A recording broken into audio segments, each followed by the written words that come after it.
শুরু করছি পরম করুণাময় অসীম দয়ালু আল্লাহ সুবহানাহু ওয়া তাআলার নামে। সমস্ত প্রশংসা সেই মহান আল্লাহ তাআলার জন্য, যিনি সাত আসমান ও সাত জমিন সৃষ্টি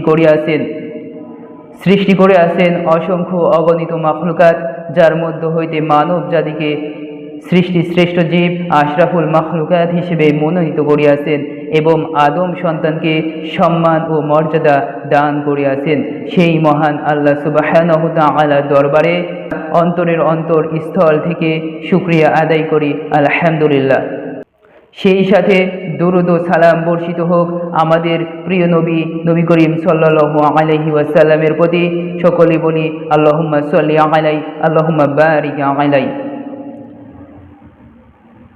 এবং তার পরিবার, তার সাহাবীগণ এবং কিয়ামত পর্যন্ত তার আদর্শ অনুসরণকারীদের ওপরও। প্রিয় দর্শক, আপনি কি কখনো নিজেকে এই প্রশ্নটি করেছেন, কেন পৃথিবীর প্রায় 150 কোটিরও বেশি মুসলমান বলে আমরা আখেরি জামানায় বাস করছি? এর ভিত্তি কি? এটি কি শুধু মানুষের ধারণা, নাকি কোরআন ও সহিহ হাদিসে স্পষ্ট দলিল রয়েছে? আজ আমরা আবেগ দিয়ে নয়, বরং কোরআন, সহিহ সুন্নাহ এবং নির্ভরযোগ্য তাফসীরের আলোকে এই গুরুত্বপূর্ণ প্রশ্নের উত্তর জানার চেষ্টা করব। প্রথমে একটি বিষয় পরিষ্কার করে নেওয়া দরকার। অনেকেই আখেরি জামানা শুনলেই মনে করেন কিয়ামত হয়তো আগামীকাল, আগামী বছর কিংবা কিছু অল্প সময়ের মধ্যেই হয়ে যাবে। কিন্তু ইসলাম কি সত্যিই এমন শিক্ষা দেয়? না, বরং ইসলাম আমাদের শিক্ষা দেয় কিয়ামতের নির্দিষ্ট সময় কেবলমাত্র আল্লাহ সুবহানাহু ওয়া তাআলাই জানেন। কারণ অজ্ঞাত বিষয় এবং ভবিষ্যতের জ্ঞান তো শুধু তারই রয়েছে। মহান আল্লাহ তাআলা বলেন, বিসমিল্লাহির রহমানির রহিম, ইয়াসআলুনাকা আনিস সাআতি আইয়ানা মুরসাহা ফীমা আ'াদা মিন যিকরাহা ইলা রাব্বিকা মুনতাহাহা। সূরা আন-নাজিয়াত আয়াত 42 থেকে 44-এ আল্লাহ বলেছেন, তারা আপনাকে কিয়ামত সম্পর্কে জিজ্ঞাসা করে, কবে তা সংঘটিত হবে? এর জ্ঞান আপনার কাছে নেই, এর চূড়ান্ত জ্ঞান তো আপনার রবের কাছে। নবী করিম সাল্লাল্লাহু আলাইহি ওয়াসাল্লামের যুগে নবী করিম সাল্লাল্লাহু আলাইহি ওয়াসাল্লামকে অনেকেই জিজ্ঞাসা করত কিয়ামত কবে সংঘটিত হবে। তখন এই আয়াত আল্লাহ তাআলা অবতীর্ণ করে তার প্রিয় হাবিবকে জানিয়েছেন যে এর জ্ঞান আপনার কাছে নেই, এর জ্ঞান শুধু আমার কাছেই রয়েছে। অর্থাৎ কিয়ামত কখন হবে এটি আল্লাহ ছাড়া কেউ জানে না। কিন্তু একই সঙ্গে কোরআন ও সুন্নাহ আমাদের জানিয়েছে যে মানব জাতির ইতিহাসে একটি শেষ অধ্যায় রয়েছে, আর সেই অধ্যায়ের সূচনা হয়েছে সর্বশেষ নবী মুহাম্মদ সাল্লাল্লাহু আলাইহি ওয়াসাল্লামের আগমনের মাধ্যমে। এখন প্রশ্ন হলো, কোরআন কি সত্যি রাসূলুল্লাহ সাল্লাল্লাহু আলাইহি ওয়াসাল্লামকে সর্বশেষ নবী হিসেবে ঘোষণা করেছে কি? চলুন কোরআনের কাছেই যাই। মহান আল্লাহ বলেন, মা কানা মুহাম্মাদুন আবা আহাদিম মির রিজালিকুম ওয়ালাকিন রাসূলুল্লাহি ওয়া খাতামান নাবিয়্যিন।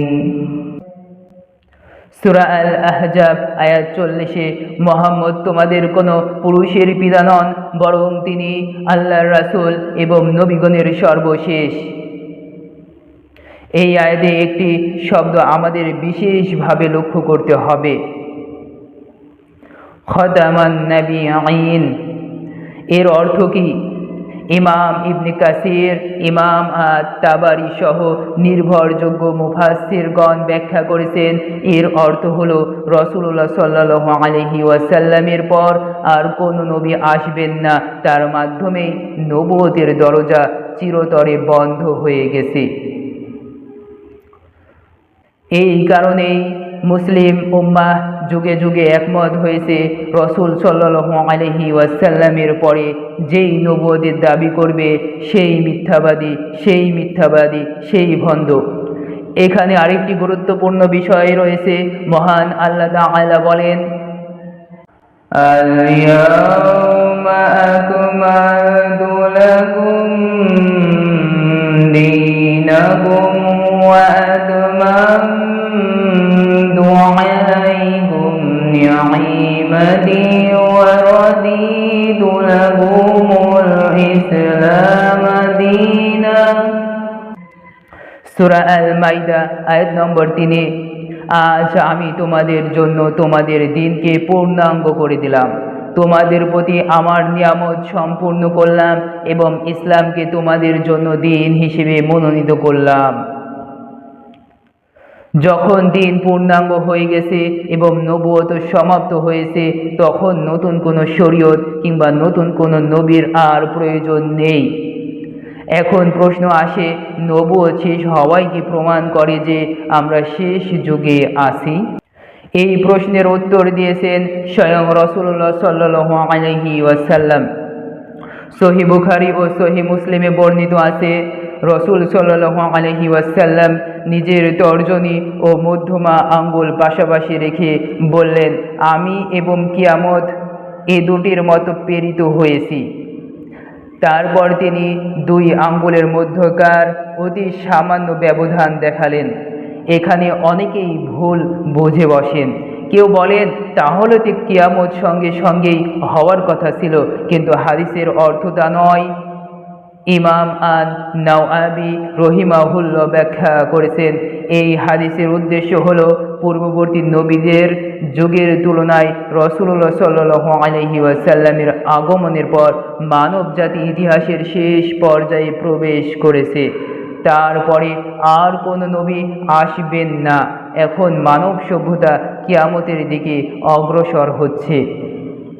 ইমাম ইবনে হাজার আল আসকালানি রহিমাহুল্লাহ বলেন, এই হাদিস কিয়ামতের নির্দিষ্ট সময় বলে না, বরং নবুয়তের সমাপ্তি এবং কিয়ামতের নৈকট্যকে বোঝায়। যদি এটি কিয়ামতের সময় বোঝাতো, তাহলে যে নবীর ওফাতের পর প্রায় 1400 বছর পার হয়ে গেছে, তারপরে আমরা এই যুগে দাবি করতাম না। আরও একটি সহিহ হাদিসে রাসূলুল্লাহ সাল্লাল্লাহু আলাইহি ওয়াসাল্লাম বলেছেন, আমার পরে আর কোনো নবী নেই। সহিহ মুসলিম আর সহিহ বুখারী ও সহিহ মুসলিমে তিনি আরেকটি সুন্দর উপমা দিয়েছেন। তিনি বলেন, আমার এবং পূর্ববর্তী নবীদের উদাহরণ এমন একটি সুন্দর ভবনের মতো, এমন একটি সুন্দর ঘরের মতো যেখানে একটি ইটের জায়গা খালি ছিল। মানুষ ভবনটি বা বাসাটিতে দেখে বলতো, যদি এই একটি ইটও বসানো হতো তাহলে এই ভবনটি অনেক সুন্দর হতো, অনেক সুন্দর লাগতো। তারপর রাসূলুল্লাহ সাল্লাল্লাহু আলাইহি ওয়াসাল্লাম বললেন, আমি সেই শেষ ইট আর আমি সর্বশেষ নবী।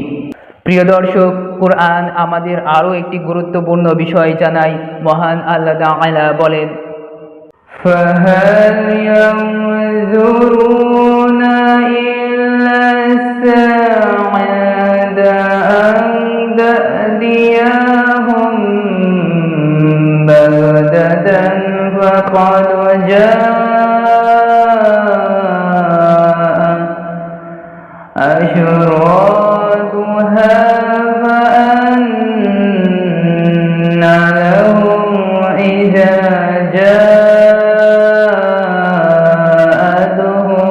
ذِكْرَاهُمْ। সূরা মুহাম্মদ আয়াত নম্বর 18। তারা কি শুধু কিয়ামতের অপেক্ষাই করছে যে তা হঠাৎ তাদের কাছে এসে যাবে, অথচ তা আলামত তো ইতিমধ্যেই এসে গেছে। একবার ভাবুন তো, কিয়ামত যদি সত্যি আমাদের সামনে চলে আসতো, তাহলে আমাদের কি তওবার পথ খোলা থাকতো, তাহলে তো আমরা নাফরমান অবস্থায় মারা যাইতাম। তাই এই ধরনের চিন্তাভাবনা যারাই করে তারাই গাফিল, তারাই মুরতাদ। তাই এই ধরনের চিন্তাভাবনা আমাদের দিন দিন জাহান্নামের দিকে নিয়ে যাবে। তাই এই ধরনের চিন্তাভাবনা আমাদের করা যাবে না। ইমাম ইবনে কাসির রহিমাহুল্লাহ এই আয়াতের তাফসিরে উল্লেখ করেছেন, রাসূলুল্লাহ সাল্লাল্লাহু আলাইহি ওয়াসাল্লামের আগমন নিজেই কিয়ামতের অন্যতম বড় আলামত। একটু চিন্তা করুন, আদম আলাইহিস সালাম, নূহ আলাইহিস সালাম, ইব্রাহিম আলাইহিস সালাম, মুসা আলাইহিস সালাম, দাউদ আলাইহিস সালাম এবং ঈসা আলাইহিস সালাম, এভাবে যুগে যুগে অসংখ্য নবী এসেছেন। কিন্তু তাদের সবার পরে আল্লাহ সর্বশেষ যাকে পাঠিয়েছেন তিনি হলেন মুহাম্মদ সাল্লাল্লাহু আলাইহি ওয়াসাল্লাম।